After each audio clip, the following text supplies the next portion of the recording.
के बारे में हम सब ने ही पढ़ा है, बिन पग चले सुने बिन काना। सत्संग में निरंतर सुनते हैं, वेदों में शास्त्रों में अनेक अनेक तरह से ये लिखा है, बिन पग चले सुने बिन काना, कर बिन कर्म करे विधि नाना।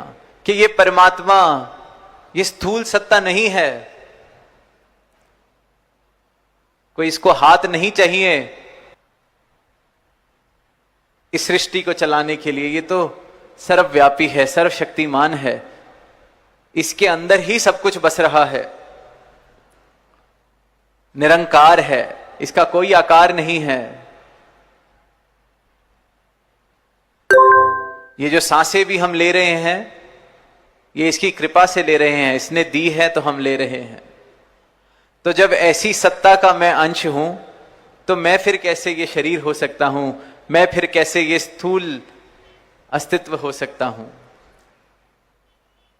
जब मुझे पैदा करने वाला, जन्म देने वाला जो मुझ में बस रहा है, जो मैं हूं, जब उसका ही कोई हाथ नहीं, पांव नहीं, आकार नहीं, तो फिर अपनी पहचान को, अपने अस्तित्व को मैंने कैसे ये शरीर समझ लिया।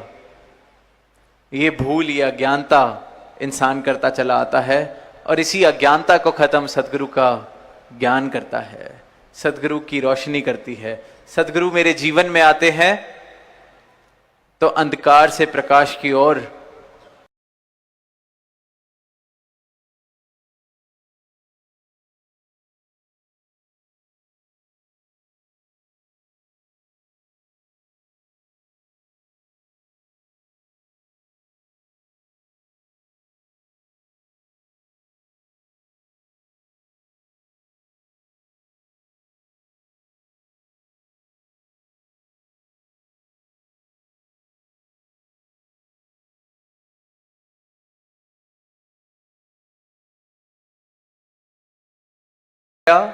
उसका आधार ये सत्य, ये ब्रह्म ज्ञान। सिर्फ प्रेम की बात करने से बात नहीं बनती। प्रेम जीवन में आता ही तब है जब अपनी पहचान होती है, क्योंकि जब तक अपनी पहचान ना हुई तब तक तो लड़ाई झगड़े हैं। जब तक खुद को ये शरीर मान रहा हूं, शरीर के साथ जुड़ी हुई हस्ती मान रहा हूं, तो फिर वैर, विरोध, नफरत। क्योंकि खुद को अगर ये शरीर माना तो फिर किसी और की तरक्की होती है तो दिल दुखता है, क्योंकि उसको भी शरीर माना हुआ है, खुद को भी शरीर माना हुआ है। खुद को शरीर माना, उससे जुड़ी हुई हस्ती माना, तो फिर जात पात के फर्क दिखते हैं, फिर खाने पीने के फर्क दिखते हैं। प्रेम कैसे आएगा जब किसी को मैं देखूं और उसकी कमियां मुझे दिखाई दें? प्रेम कैसे आएगा अगर किसी को मैं देखूं और मुझे ये दिखाई दे कि देखो मुझसे ये कैसे अलग है? कोई काला किसी गोरे को देखे और कहे कि ये गोरा है, ये कोई किसी प्रकार का भोजन खाने वाला किसी और को देखे और कहे कि ये मुझसे अलग है। जब खुद को अलग अलग करके देखेंगे तो प्रेम कैसे आएगा? प्रेम तो तब मुमकिन है जब सब में खुद को और खुद में सबको देख सकें। और इसे ही ज्ञान की दृष्टि कहा गया है, इसे ही ब्रह्म ज्ञान की दृष्टि कहा गया है। और यही दृष्टि सद्गुरु देते हैं। और फिर वो जो पंक्तियां हम पढ़ते हैं इसी प्रांत की भाषा में कि प्यार बाटा जग में बहार बा, प्यार बिना जिंदगी बेकार बा।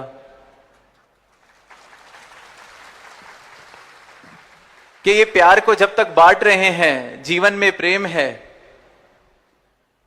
तो हर जगह बहार है, खुशियां हैं, सुंदर एक संसार बस रहा है। और प्यार नहीं है तो जिंदगी बेकार है, और ये सब मानते हैं। पर सदगुरु का जब ब्रह्म ज्ञान मिलता है, ये समझ आ जाता है कि इस प्यार का जन्म होता कहां से है, ये प्यार जीवन में आता कहां से है। अगर जिसके दर्शन मैं करूं, जो इंसान मुझे दिख रहा है, उसमें मैं प्रभु का रूप देख सकूं, ये देख सकूं कि ये मुझसे अलग नहीं है, ये ऊपर ऊपर जो भी फर्क दिख रहा हो, ये शरीर वाली आंखें जो भी फर्क देख रही हो, पर अंदर से हम एक इस निरंकार का अंश, इस परमात्मा का अंश, इस भगवान का अंश एक हैं। जब किसी को देखूं उसमें खुद को देख पाऊं, तो फिर खुद से कैसे नफरत हो, खुद से कैसे वैर हो, प्रेम ही प्रेम होगा। जब खुद में देखूं तो सबके लिए देख सकूं, सबके लिए सोच सकूं, सबके लिए भले की कामना कर सकूं, क्योंकि सब में ही खुद को देख रहा हूं, सब में इस परमात्मा के दर्शन हो रहे हैं। तो जब जीवन ऐसी नजर को प्राप्त कर लेता है, तो वो जीवन धार्मिक हुआ, तो वो जीवन वाकई ही फिर प्रेम करने के काबिल बनता है, वरना तो फिर प्यार बिना जिंदगी बेकार बा। तो ये जीवन कल्याणकारी बन सके, ये आत्मा जो मिली है इसका कल्याण हो सके, ये मानव तन जो मिला है, ये जिस कारण से मिला है, जिस कार्य को करने के लिए मिला है, वो कार्य पूरा हो सके, इसलिए ये समागम रचे जाते हैं। इसलिए ये संत आवाज देते हैं कि इस नजर को प्राप्त कर लिया जाए तो जिंदगी में बहार ही बहार है, खुशियां ही खुशियां हैं, क्योंकि सब में मैं खुद को देख सकता हूं। सोच के देखें, जीवन में अगर ये नजर मिल जाए तो फिर कैसे छोटी छोटी बातों का कई बार जो बुरा लग जाता है, जीवन उससे ऊपर उठना शुरू हो जाता है, क्योंकि कहने लगते हैं कि कोई बात नहीं, अपना ही है। मैं भी तो कभी कभी ऐसे कर देता हूं। जीवन आसान होता चला जाता है, प्रेम जीवन में आने लगता है, रिश्तों में आने लगता है, घरों में आने लगता है। मेरे जीवन में अगर प्रेम है तो फिर मेरे जीवन के हर पहलू में वो प्रेम दिखने लगता है। तभी बात बनती है। सिर्फ कहीं बाहर दो मीठे शब्द बोल लेने से ये बात नहीं बनती कि बहुत प्रेम करने वाला इंसान है। जिसके जीवन में प्रेम हो, जो इंसान प्रेम करने वाला हो, उसके हर पहलू में ही प्रेम नजर आने लगता है, दिखने लगता है।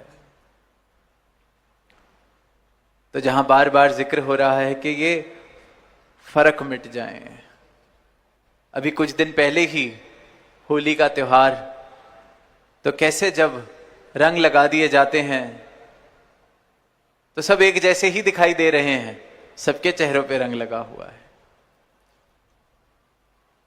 सब एक जैसे, एक समान, पहचान भी नहीं पाते कौन है, किससे बात कर रहे हैं। कई बार तो ऐसा भी रंग लगा होता है। और सदगुरु जो रंग लगाते हैं उससे हम वैसे ही एक हो जाते हैं। ये एकत्व वाला रंग लगा देते हैं।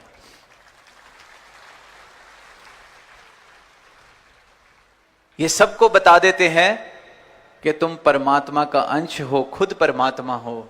ये सामने वाला जो इंसान चल रहा है ये भी परमात्मा का अंश है।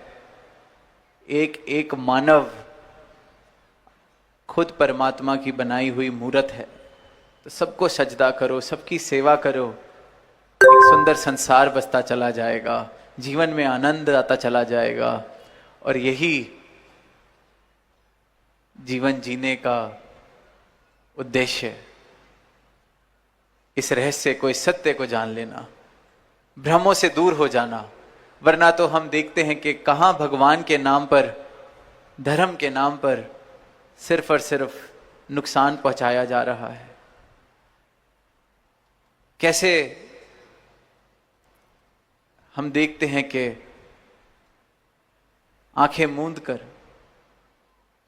जो बात समझ में नहीं आई, पता नहीं चला, कैसे हम ये कह सकते हैं कि धर्म के नाम पर कोई किसी का नुकसान करे और खुद को धार्मिक कहे। परमात्मा ने तो सिर्फ और सिर्फ प्रेम करना सिखाया, प्रेम का पाठ पढ़ाया। हर किसी में अपने दर्शन जिसने कर लिए, हर किसी में इस परमात्मा के दर्शन कर लिए, तो वो सच्चा धार्मिक, क्योंकि फिर वो किसी को दुख नहीं दे सकता। वो सिर्फ और सिर्फ प्रेम की बात करेगा, दुख नहीं पहुंचा सकता। तो जो अज्ञानता के कारण इंसान दूरियां बना लेता है, शोषण करता है, ऊंच नीच वाले भाव रखता है, वैर विरोध वाले भाव रखता है, ये सिर्फ और सिर्फ अज्ञानता है। अगर मैं सोचता हूं कि मैं धार्मिक हूं, पर मेरा धार्मिक होना अगर मुझे इंसान से दूर कर रहा है, तोड़ रहा है, तो ये आज मौका है कि मैं सोचूं, क्योंकि धर्म सिर्फ और सिर्फ जोड़ता है, धर्म तोड़ता नहीं। जोड़ने वाले भाव, क्योंकि सत्य हमेशा जोड़ेगा। इस परमात्मा के जब हम दर्शन कर लेते हैं सही मायनों में, तो फिर प्रेम आएगा ही आएगा। तो दातार से ऐसी ही अरदास सारी ही मानवता के लिए, हर एक इंसान के लिए, कि सभी एक सुंदर जीवन जी सके, एक प्रेम वाला जीवन जी सके, एक भक्ति वाला जीवन जी सके। जीवन में सभी को ये मौका मिला है, अगर मानव शरीर में है, कि इस परमात्मा के दर्शन कर सकते हैं, इस परमात्मा को प्राप्त कर सकते हैं, अपनी पहचान, सही पहचान। ये फर्क जीवन में पता चल सकता है कि जैसे मकान और मकान में रहने वाला, मैं अपने मकान से जैसे अलग हूं, उसी प्रकार जो मेरा मूल रूप है, जो मेरी सच्चाई है, जो मेरी पहचान है, वो इस शरीर से अलग है। इस शरीर में सिर्फ और सिर्फ वास कर रही है। तो इस पहचान को प्राप्त कर लिया जाए, जीवन का कल्याण कर लिया जाए। सही मायनों में इंसान है तो इंसान बन सकें, ऐसी अरदास प्रभु से, ऐसी अरदास दातार से।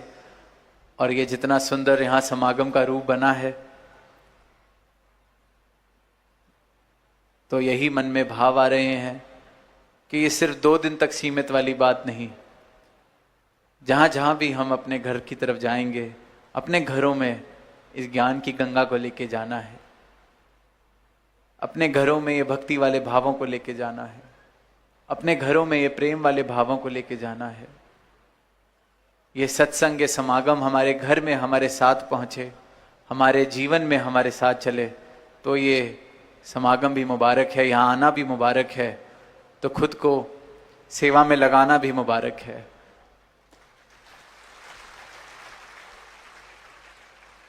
तो दास और शब्दों का सहारा ना लेता हुआ सबसे इजाजत चाहेगा, प्रेम से कहना।